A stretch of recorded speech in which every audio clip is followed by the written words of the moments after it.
Known as the Queen of the Gulf, the Grand Galvez is more than a hotel. It's a symbol of Galveston's resilience. Built in 1910, just 10 years after the deadliest natural disaster in U.S. history left the island in ruins, the Galvez rose from the wreckage with a promise of elegance and renewal. Since then, it has welcomed presidents, celebrities, and generations of travelers drawn to its opulence and charm.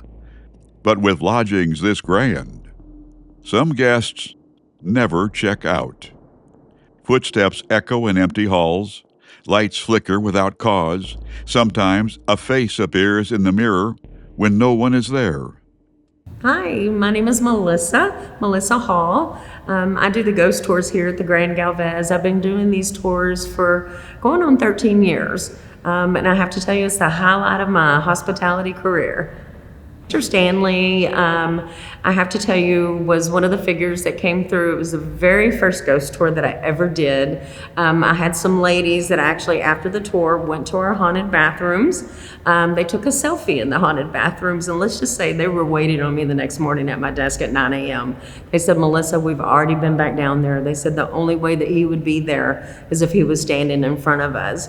And what they had a selfie, and right in the middle of this selfie, because it caught two mirrors, there was a African-American gentleman, bigger in Dallas. They said, we've already been back down there. Like I said, the only way that he would be there is if he was standing right in front of us. And I looked at the photo and I said, no ma'am. I said, do you see this pillar right here? He was actually standing right next to them, looking at them in the mirror in front of them. So he is one of our long-term guests. I have many photos of him. I actually have his obituary. He worked here at the hotel from 1964 to 1976. So where our Walmart stands prior to the 1900 storm was home to St. Mary's Orphan Asylum. It was ran by the Sisters of Charity Catholic Orphanage.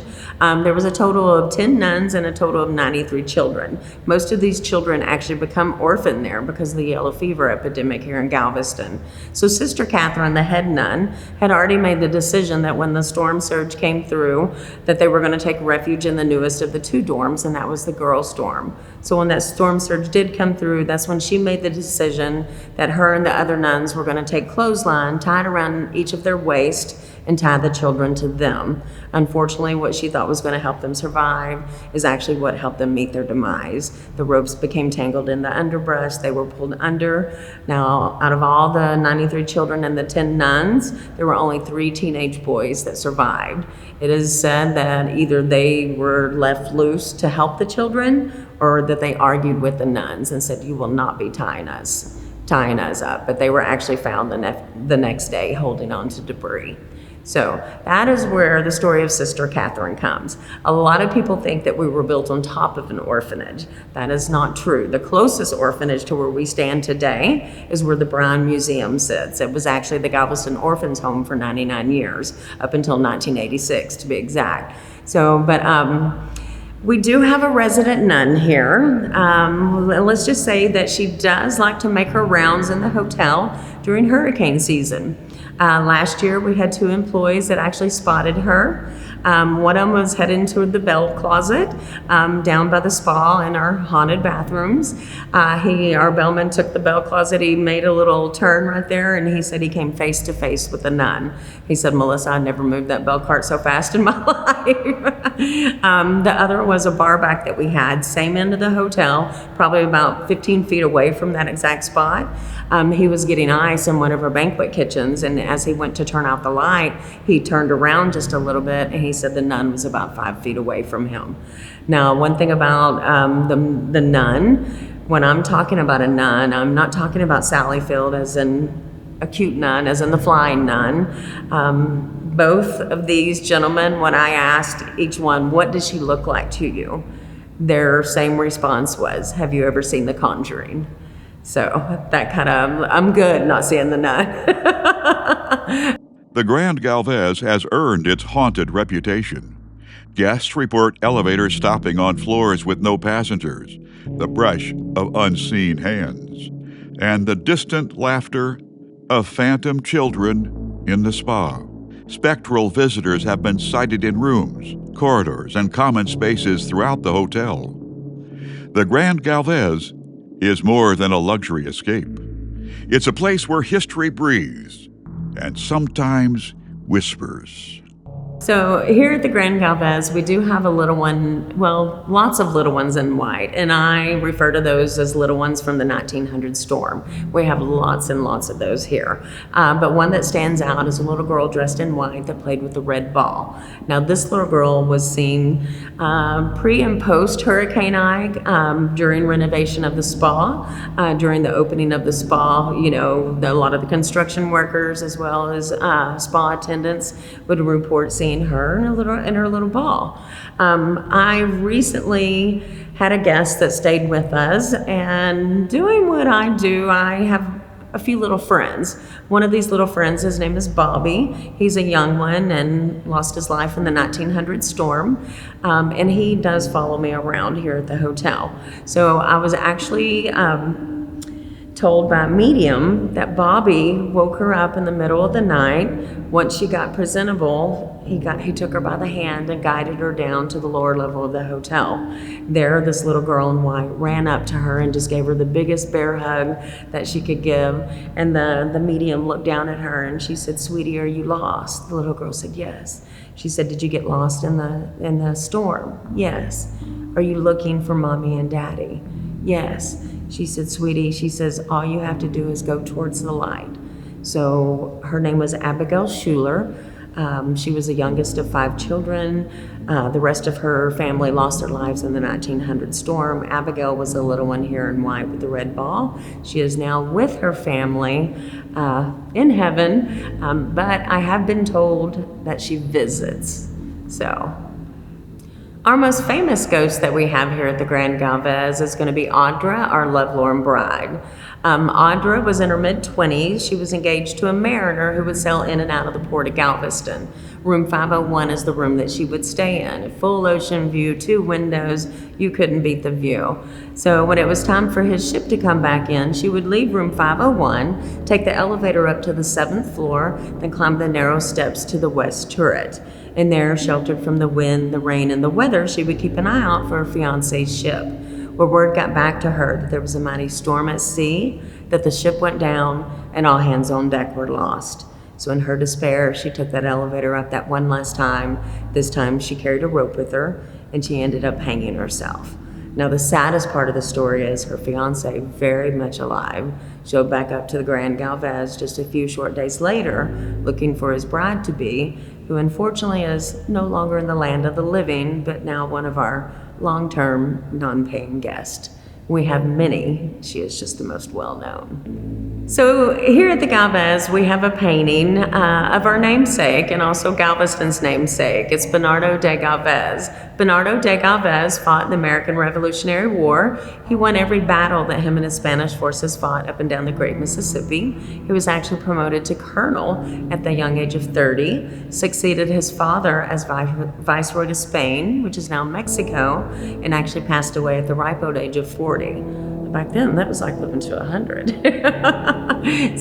But even though the Bernardo is the namesake of our beautiful hotel, our lovely island, ironically, he never visited Galveston. He did, however, send the map maker Jose Dievia in 1785 to map out the Texas Gulf Coast. It was actually Dievia who stumbled across Galveston Bay and promptly named it Bahia de Galveston. So that's where we get the beautiful name of our hotel, our lovely island, and what we now know to be the largest bay in Texas.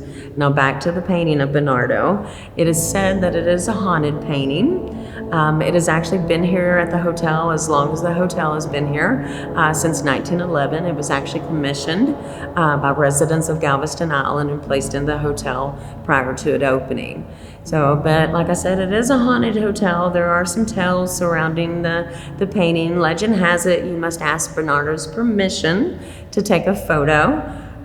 Some don't get this, or some forget about this, and you know, what do they say? It's always easier to ask forgiveness than it is to ask permission. Some of the mediums that I've actually had on my tour, they said that is something that he takes very serious, though. He is someone in charge and should be asked whether he would like his photo taken or not. So many strange things have been captured in that painting. I have a gentleman I call him the old man of the sea. He literally is a big hooded figure with a big beard. You could see the furrowed brows. You could see the pursed lips. Like I said, he does not look very happy at all. So a lot of people report seeing skulls in the painting. So that is actually one of the number one selfie spots in the hotel is the painting of Bernardo. Beautiful painting, beautiful stairwell. There was actually talk of building the Hotel Galvez prior to the 1900 storm. Unfortunately, that was put on hold due to, like I said, the 1900 storm. So the Galvez was actually built as a symbol of recovery. We opened our doors June 10th at 6 p.m. in 1911 as a symbol of recovery following that devastating storm. Now, most of our spirits that we have here, I believe, come from that storm. We had a medium who actually visited the hotel one time, and she asked the children, she says, well, how did you get here? And this little boy very proudly came up saying, it was me, it was me, it was me. He said, we walked and we walked and we walked, and then we found our castle. And I do believe that a lot of the little ones that we have, and they look at this as their castle. I mean, the hallways are their playgrounds, the ballrooms are their playgrounds. We're their babysitters. They're having a good time. They're not running around crying and boohooing, rattling chains. They're running around, they're playing, they're having a good time. We have a little bit of everything. We have soldiers from every era. Like I said, we have children.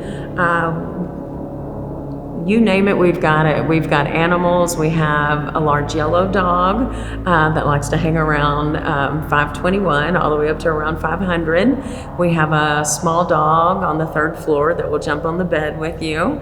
And we also have a cat that likes to hang out in the music hall. So we have a little bit of everything. Like I said, here at the Galvez, we do not discriminate with our ghost. So recently, we've had an uptick in photos involving Indians, Native Americans. So the Native Americans that we had here in Galveston were the Karankawa. The Karankawa were known to be between 6'3" and 6'5", both men and women. Like I said, we have captured 2 photos lately.